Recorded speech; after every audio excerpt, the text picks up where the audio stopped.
The day my partner, Marcus, and I were cruising to a prenatal appointment, we ended up in a car crash.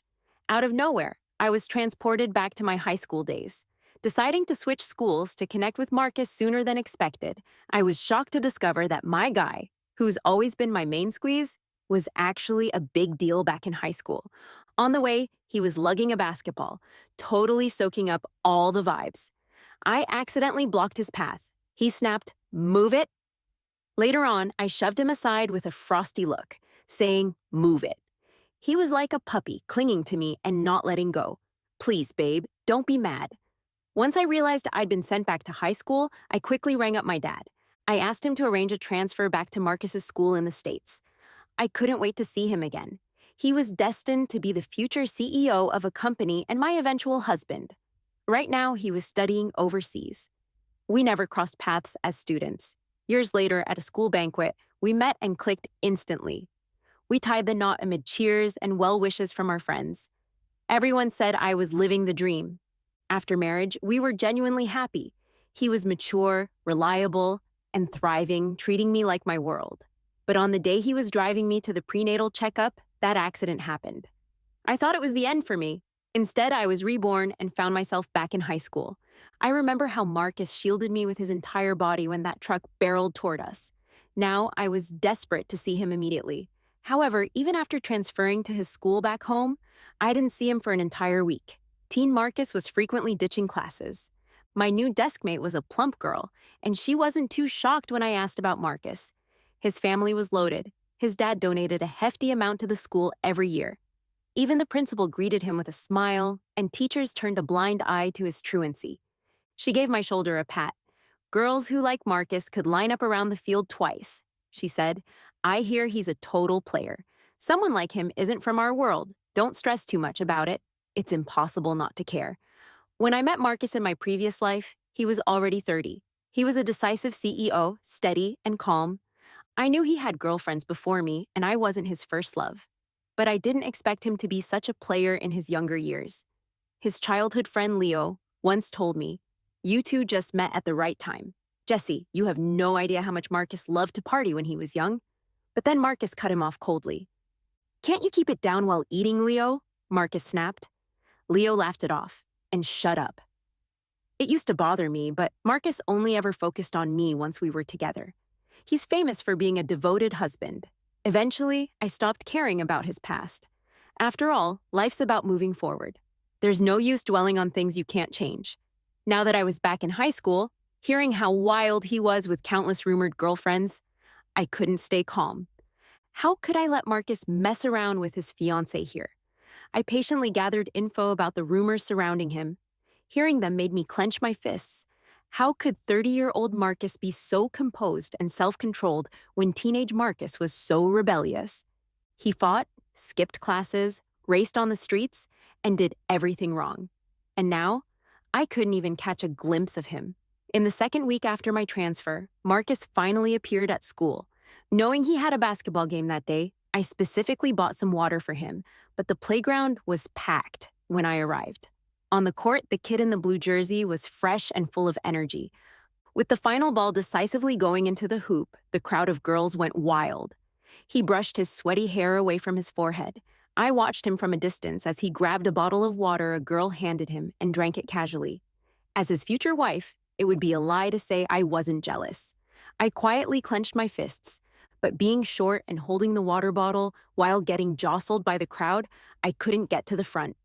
I yelled his name. "Marcus!" My voice was quickly swallowed by the noise. By the time it died down, he was already gone while I was still stuck in the crowd. Back in class, I was frustrated. My deskmate laughed. "It's just water. Who knows, they might be sharing mouth-to-mouth in private." With so many beauties around Marcus, only a saint could resist, right? Furious, I said, "He better not dare. If he does, I'm divorcing him." My deskmate chuckled. "Aha, you haven't even married him yet. Where's the divorce gonna come from? Jesse, with a face like yours, stop fixating solely on Marcus. Tons of guys in the next-door class are interested in you. Every time Marcus shows up at school, he's surrounded by his crew. It's tough for me to get close to him." I was starting to understand what his friends meant. Meeting Marcus at the right time. If I didn't have my past memories, meeting him at the same school wouldn't lead to sparks, let alone romance. Too many girls here wanted to spark something with him.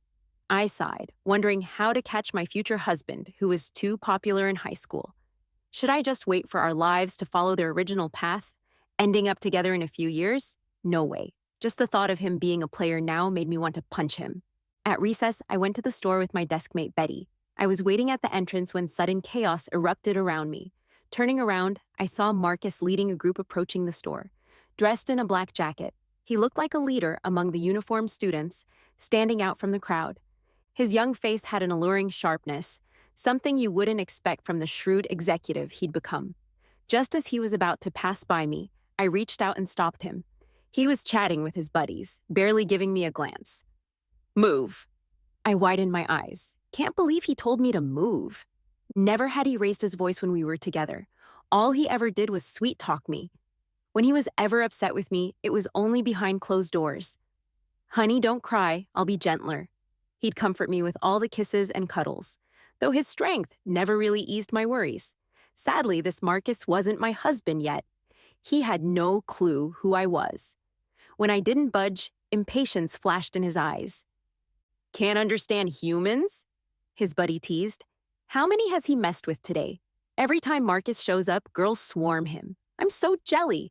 Though this girl's cute with those big doe eyes, shame she's after Marcus. Heartbreak awaits. I stared at him dumbfounded. In my past life, Marcus cherished me for so long. Now reborn, I rushed back home to transfer to his school. I waited so long to finally see him again, but he talked to me so impatiently and gave me such a cold, fierce look. I know he isn't the 30-year-old Marcus, but being spoiled by him before, I couldn't handle the slightest grievance. Emotions welled up inside me, and I couldn't hold back. I stood in front of him, my voice steady, yet fearless. Marcus, how about you say that again? People around us took a breath. He frowned, as if trying to remember who had the guts to talk to him like that. Betty came out of the supermarket, saw the scene, and quickly pulled me away. She whispered as we walked, Jessie, what are you doing? Marcus is handsome, but has a nasty temper. Even girls don't end well angering him. The next day, Marcus was at school again. I didn't want to keep getting the cold shoulder anymore, but memories of the past life accident flashed in my mind, with Marcus instinctively protecting me, bleeding all over. Never mind, it's just his immaturity now. No need to fuss over the childish him. Better to raise this rebellious teen into a devoted husband myself. If I could make the 30-year-old Marcus fall for me, I could surely win over the teenage Marcus, but I didn't expect the next time I'd see him would be in a secluded grove. Underneath a tree, a girl was on tiptoes, about to kiss him.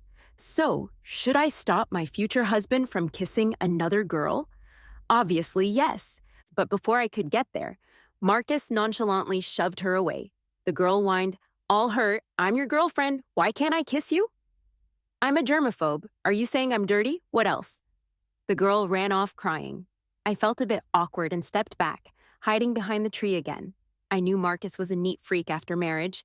He kept our house spotless, ironed all my clothes until they were wrinkle-free, never minded finishing my leftovers, and was always affectionate. Seeing them not kiss, I sighed in relief, thinking about how to approach him. When Marcus casually leaned against a tree, playing with a lighter he pulled from his pocket, I thought, how long are you going to keep staring? I looked around and saw no one else. Was he talking to me? Thinking it over, I stepped forward but barely moved a step before tripping over something and falling. A sharp branch scraped my knee, making me gasp in pain. Can't even walk straight and you're eavesdropping, a voice came from above me. Marcus had quietly walked over, staring at me, his eyes finally landing on my scraped knee. Then he suddenly lifted me up. I gasped. You, what, aren't you trying to get my attention by showing up here? No, why does teenage Marcus talk like a TV drama hero? He seemed to think I'd struggle out of his arms or avoid looking at him after that comment, but I just comfortably slung my arms around his neck instead. Getting your attention sure is costly. His face was unreadable, but he didn't let go. No, I have a girlfriend, and you still come around. This how you treat others too, I answered honestly. I'm only like this with my husband. He stumbled a bit, almost dropping me. Who's your husband? Don't you know how to be shy? He frowned at me, a hint of blush and annoyance flickering in his rebellious eyes. I nestled in his arms, ignoring his increasingly stiff posture. It's only a matter of time. Just take me to the nurse's office. My leg hurts, and next class is PE. He said nothing to my familiarity, but did carry me to the nurse's. Most people were in class. It was just the rustling leaves and my heartbeat in my ears. I poked his chest. Can you slow that heartbeat down? It's kinda loud. Shut up. He gritted his teeth. I chuckled. So my husband does get embarrassed easily. The 30-year-old Marcus, long past this awkward phase, would always leave me blushing instead. Now I finally had the chance to indulge. After dropping me at the nurse's, Marcus left.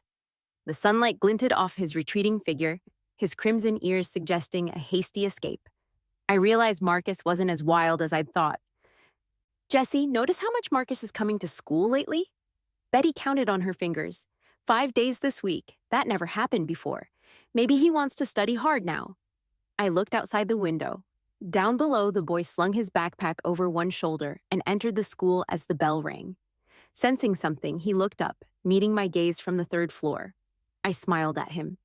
He acted like he didn't see me, turning away and walking on. During break time, he cornered me in a quiet hallway. How many others have you told you like them? I blinked. Just you, he scoffed, pulling out a few love letters from his pocket. Can't even spell my name right on these? I did that on purpose. How else could I stand out among all the girls sending him love letters? He has too many admirers. His buddies are the ones reading them all. I wrote them like this to ensure I'd catch his attention fast. Marcus had no idea of my real intent. His face was stern, lips pressed into a tight line. No words. A bit guilty? I feigned innocence. You're jealous? Him? I have a girlfriend. Why'd I be jealous? I was taken aback. You still haven't broken up with her? His lips curved, as if finding a way to faze me now without the previous anger towering over me. Why break up? Oh, you want me to switch to you? I got mad. Why not break up already? Are you waiting for New Year's? You're really ticking off your future wife? With your actions right now. Him, how do you know she's not my future wife? Fine then. Go be with her. This time, he really ticked me off. I shoved him away and ran off for a whole week. I didn't try to approach Marcus, yet I kept running into him at school. He was still the center of attention, surrounded by people. But every time, he'd intentionally brush past me, like really brushing shoulders. Does he have to keep bumping into me? Even if it wasn't hard, just a light touch. I didn't expect that after pausing my pursuit of Marcus, someone else would confess to me. The one who asked me out was a tall, skinny guy from the next door class. When he smiled, you could see his little fangs. Jesse, do you remember? You gave me water on the court once. And from that day, I started liking you. I was kind of confused. When did I ever give water to another guy? After thinking hard for a minute, I remembered. It was the first time I watched Marcus play. I bought water, but he had already left, so I just handed it to a sweaty player nearby. Little did I know, I'd captured someone else's heart. Embarrassed, I said, "Oh, it was you." He laughed brightly. "I knew you remembered me. Thanks for that day. You're a really cute girl. Could you be my girlfriend?" I replied, "Thanks for liking me, but..." Before I could finish, I was suddenly pulled into a fresh, cool embrace from behind. She has a boyfriend. Marcus caught me in his arms. I hadn't processed what was happening. The guy was surprised to see Marcus there too. He frowned when he saw Marcus holding me. Let her go. Jessie is a great girl, not like your other girlfriends. Don't bully her. Marcus shot back with a cold glare. Which I saw me bullying her then. Let her go. Is there a problem with holding my girlfriend? The guy complained. I asked around. She doesn't have a boyfriend. I nodded. That's true. I don't. Marcus looked down at me, his gaze intense, then suddenly smiled. That smile made me feel uneasy. I stood straight and told the guy, "It's true. I don't have a boyfriend, and I'm not looking for one right now. Thanks, but sorry." After he walked away sadly, I turned to Marcus, leaning against a tree. "Why haven't you left yet?" He stared at me intently and said casually, "Did you give him water?" just once. It was supposed to be for you, but you're too popular. You didn't need my bottle, I thought sarcastically. Why did you give him water? I made up a reason. He played well. Marcus sneered. Really? He's always losing to me? As he said this, he lifted his chin slightly, looking smug. He reminded me a lot of the little cat we had after getting married. Every time it wanted praise, it would lift its head, looking all proud and cute. I sighed. Maybe he just didn't have a good day. His proud expression instantly fell. Don't defend him, I said, using his own words against him. Are we that close? He pressed his lips together, sunlight filtering through the trees, casting shadows in his eyes that reflected me. After a moment, he spoke. All right. All right, what? Be my girlfriend. Nope. His lips tightened more, not expecting me to say that. I walked up to him, needing to look up because he was so tall, and patted his shoulder. What I said wasn't just for that guy. It was for you two. I've thought it over. I just want to focus on studying for now. In college, there'll be plenty of handsome guys. He scoffed, acting like that. You think I'd let you off so easy? You used to call me hubby, and your affection was that fleeting? His tone was calm but felt icy. I call it seeing the light. You're always MIA with girls around you. We're just from different worlds. It wouldn't work. He instinctively replied, How do you know that? Then he paused, realizing what he'd said. Marcus started skipping school again, caught up in fighting and clubbing. Betty sighed. I thought the young master had changed. Turns out it was just temporary. I was buried in my papers, focused on a math problem. Why aren't you interested in Marcus anymore? Anyway, it's good. With his background, he'd need someone from the same status, like a business marriage. I just smiled, as if I wouldn't know if Marcus had a business marriage lined up. With his rebellious nature, unless forced, he'd never go through with it. That's why he stayed single till 30. Looking out the window, I noted Marcus hadn't been at school for a week. But I wasn't worried. He wasn't living it up like people thought. That day after school, I walked in the dimming light, the cool evening breeze making me rub my hands for warmth. Some thugs showed up at the alley entrance. I backed away as they blocked me. Hey there, got any spare change for us? Looking so fine. Got a boyfriend? Want to hang with? This cute face begs for a kiss. Before he finished, a punch landed, knocking him down. Who hit me? It was me. Marcus's voice was icy. I was stunned by him suddenly appearing in front of me. Marcus, you? Just passing by. The thugs gathered, furious. You hit me? You ain't leaving today. Marcus and the 5 guys started brawling. He took them on, 5 against 1. His fierceness scared them off eventually. With a curse, they fled. Marcus wasn't unscathed either. Bruised at the corner of his mouth, he tried to leave. I rushed to support him. You okay? I wanted to take you to a nearby hospital. He refused, so I got us to a pharmacy, buying some Band-Aids. I carefully placed one on his wound, and he winced. I immediately blew on it. Does it hurt? He looked at my reddening eyes, licked his lips. Not bad. I said sternly, next time, don't fight so hard. Running is fine too. This, I can take 10 of them, no big deal. He winced. I withdrew my hand lightly. Did you hear me? The shopkeeper nearby chuckled. Your girlfriend is really worried about you. Marcus turned away, not saying a word for once. After leaving the pharmacy, I wanted to show my concern, so I took him to get some hot cocoa. He acted like he didn't want it, but still followed me. Inside, away from the chill, the warm light was comforting. Watching him eat in small bites because of his mouth wound, I couldn't help but smile. Loudly, he bit into a big piece of octopus ball. So good, he said. Childish, I remarked. His cheeks puffed. He poked at them as if they were a new toy. I slapped his hand away. Childish. Though it was for him, I ate most of it myself. After finishing, he coolly put on his hat and left. I burped. I can't help but feel that Marcus is just a stubborn kid. He's got that rebellious teenage flair, bold and brazen. Yet there's something adorable about him that's hard to describe. September 15th is Marcus's birthday. Since we got together every year on this day, he takes me to see the sea. We watch the ocean through the big windows. I sip wine. He starts tasting me. Every time, the next day, I wouldn't wake up until noon or later. He'd hold me and take me to eat. Thinking about those out-of-place scenes feels like they were just yesterday. Now, being back in high school, it's much easier. On this day, his rich Playboy friends threw him a birthday bash with lots of pretty girls from school, including a few beauties. Betty said, "Jesse, you're pretty too. How come you weren't invited? They're blind. Wonder who'll be lucky enough to become his girlfriend this time." I was doodling on my scrap paper. Betty leaned over to look. I sketched a turtle with a note: "Marcus, live long and prosper." Marcus showed up at school that day too. After gym class, I saw him coming down the hallway. I hurried to call out to him. "Marcus?" He stopped. "What's up? Is it your birthday today?" He raised his brow. "Yeah. I got a birthday gift for you, but it'll be ready in a few days." "What did you get me?"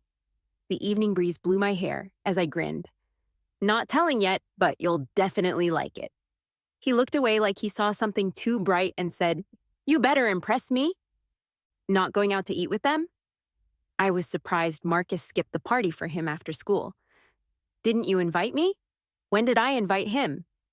"You stopped me. Didn't you want some alone time?" "I get it.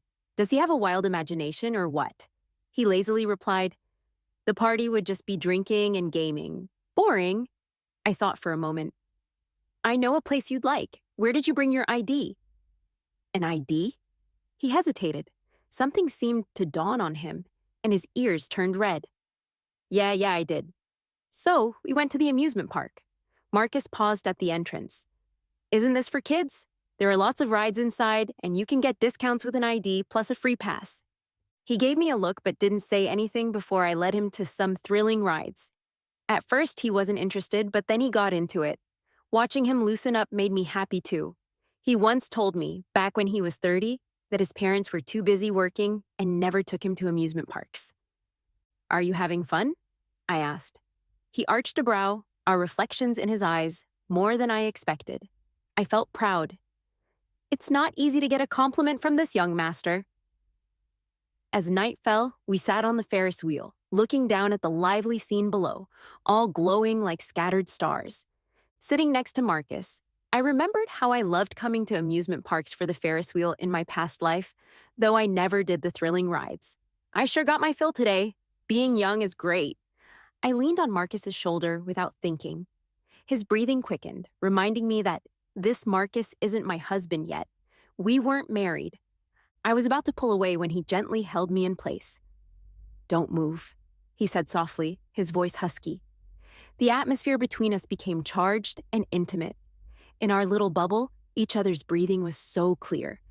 "Jesse," he called my name. "I want to date you." I didn't expect Marcus to be serious. He started pursuing me.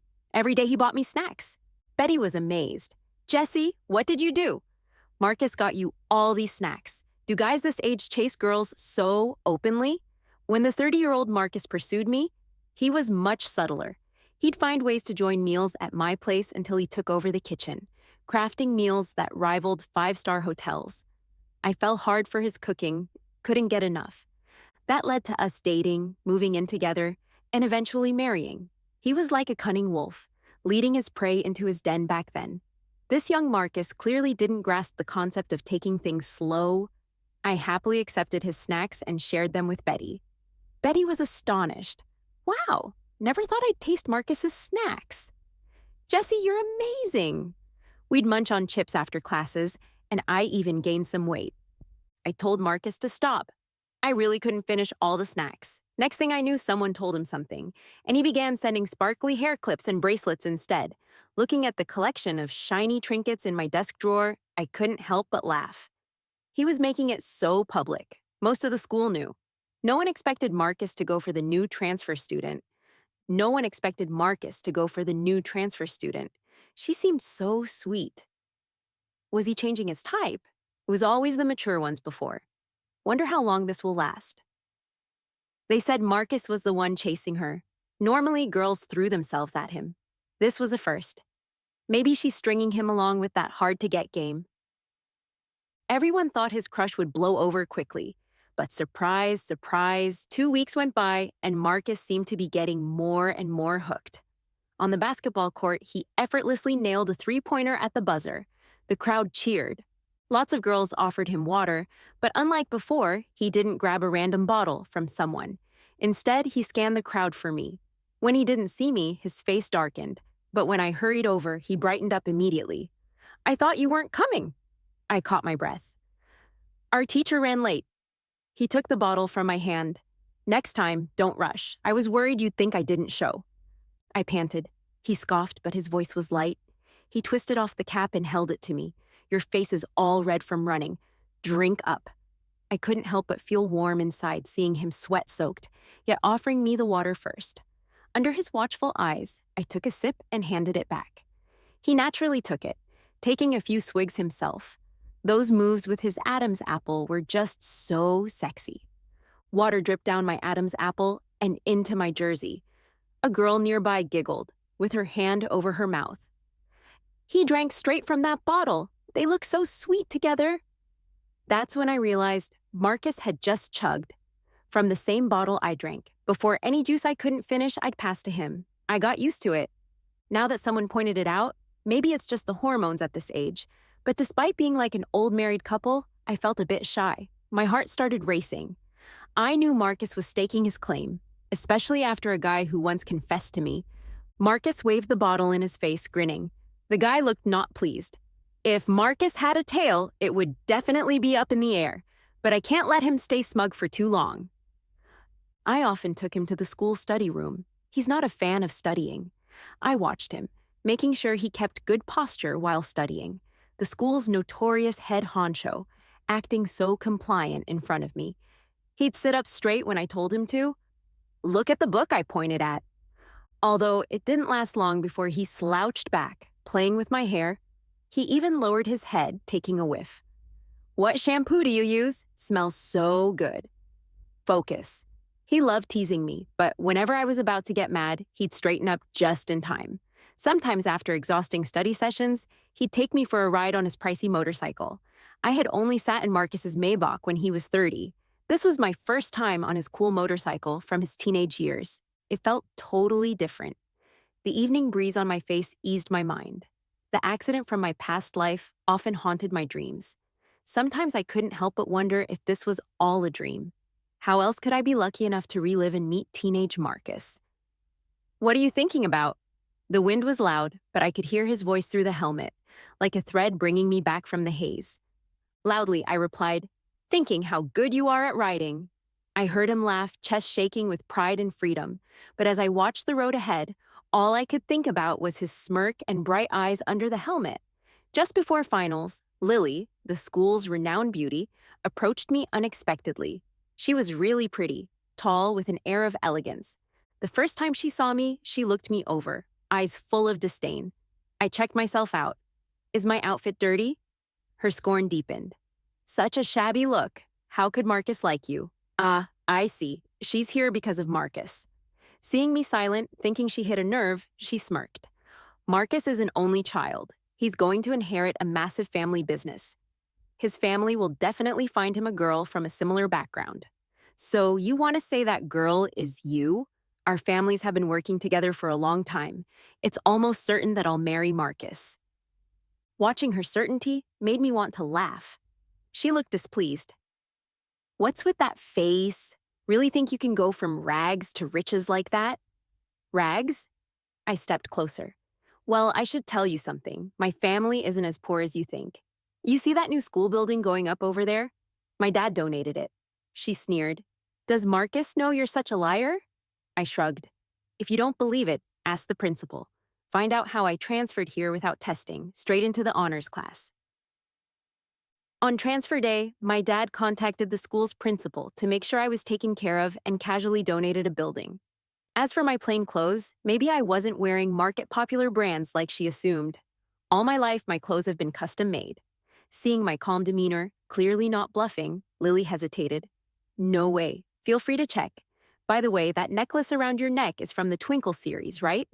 The chief designer's my cousin. I can call him to send you a real one so you don't keep wearing fakes. Her face turned pale, disbelief written all over it. You? I smiled at her and walked away. Students nearby heard our conversation. By the next day, my real background had spread through the school.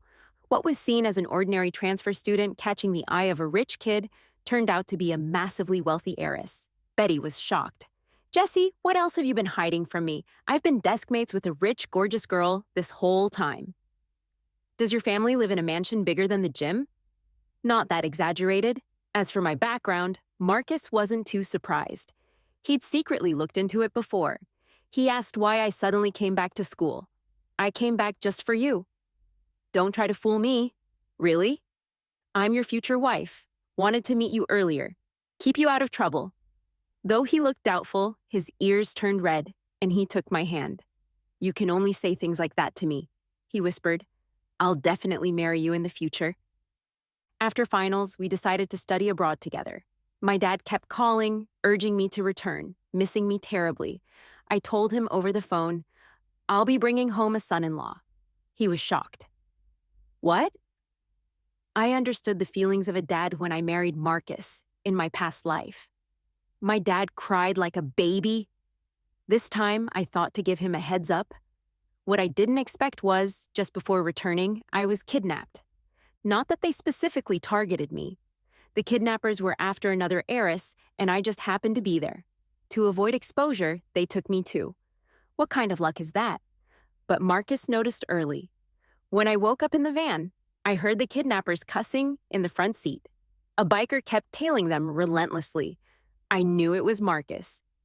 How's Marcus's bike keeping up with us? Weren't we supposed to nab Miss Lily? The kidnappers turned to the girl they randomly grabbed, me. As if it was my fault, eventually Lily's family caught on too and deployed help. The kidnappers' vehicle was forced to a stop by several cars. Cornered, they revealed they had bombs. The moment before the explosion, Marcus rushed to shield me just like in my past life. Then a deafening blast. My ears rang for ages. The person on top of me was covered in blood. He rasped, "Does it hurt?" The overwhelming sadness woke me up. With a clean white ceiling above, I realized I was in a hospital. Marcus, a nurse rushed in. Mr. Marcus has pulled through, ma'am. Don't worry, he's okay. Mr. Marcus, ma'am. Did I really go back to being 30?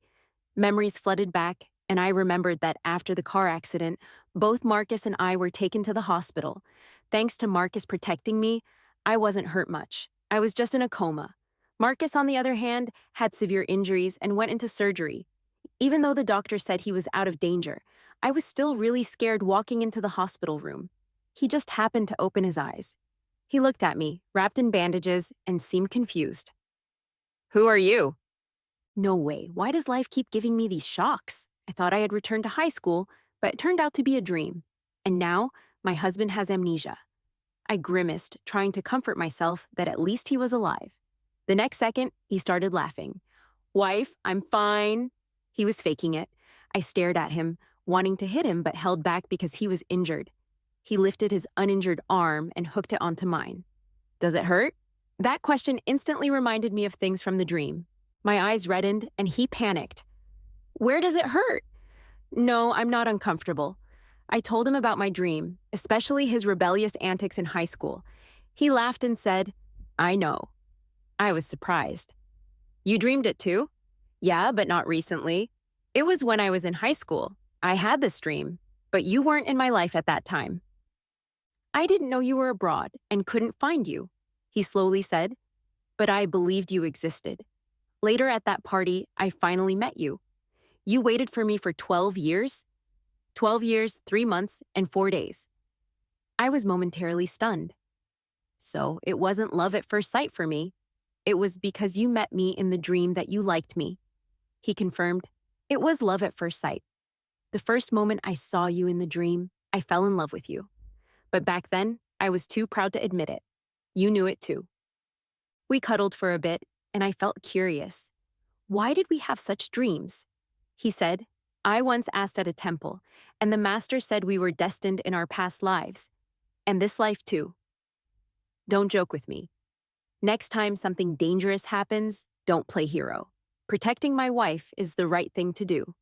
He smiled. My wife is a gift from the heavens.